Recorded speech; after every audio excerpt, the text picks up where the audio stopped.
Le petit Mathéo de 9 ans là qui s'est fait lyncher sur un stade de foot, vous voulez qu'on en parle tout de suite ou on attend un petit peu?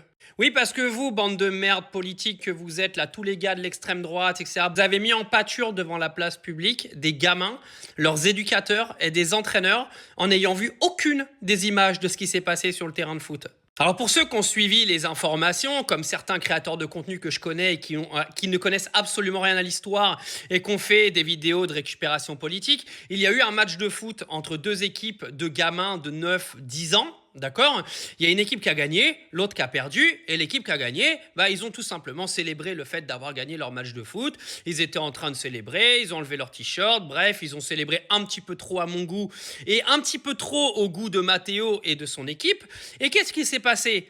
Mauvais perdants qu'ils sont, les gamins qui ont perdu. Moi, je dis rien, j'étais un gros mauvais perdant, je serais rentré dans le lard aussi, pas de problème.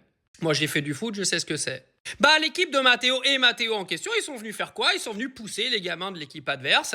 Et bien sûr, c'est parti en bousculade. Mathéo s'est fait mettre par terre. Il y a 2-3 coups qui sont tombés. Ça a duré une fraction de seconde. Le gamin a été retiré et ils sont repartis. Donc le lynchage, les gars, il n'existe pas. Vous avez foutu en pâture des gamins.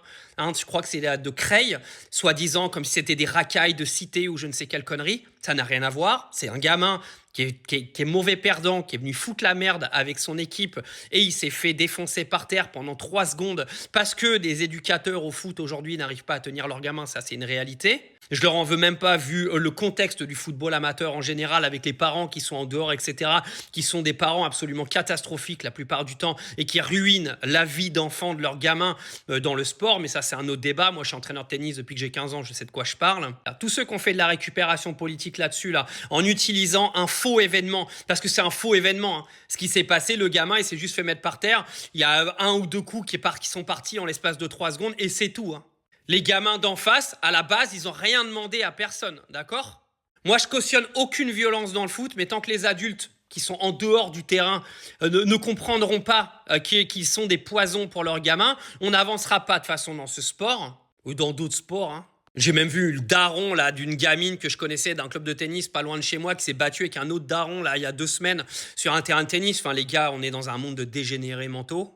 Enfin bref, en tout cas bravo, bravo CNews, bravo BFM, bravo LCI, encore une fois d'avoir servi votre agenda politique en vous servant d'un faux événement comme d'une sorte d'événement de violence dans la société pour venir encore justifier le fait qu'il faut aller voter le Rassemblement national pour que tout change dans notre belle société. Moi j'ai une idée les gars. Interdisez déjà les parents qui regardent les matchs de foot autour. Tout le parent qui se comporte mal, vous les dégagez des terrains à vie, dans n'importe quel sport. Et vous allez voir, on va régler beaucoup de problèmes déjà. Mais par contre, vous servir d'un gamin de 9 ans dans une bousculade, qui a eu une demi-bousculade sur un terrain de foot pour venir en faire un événement national de violence, bravo les gars, l'agenda politique est bien rempli.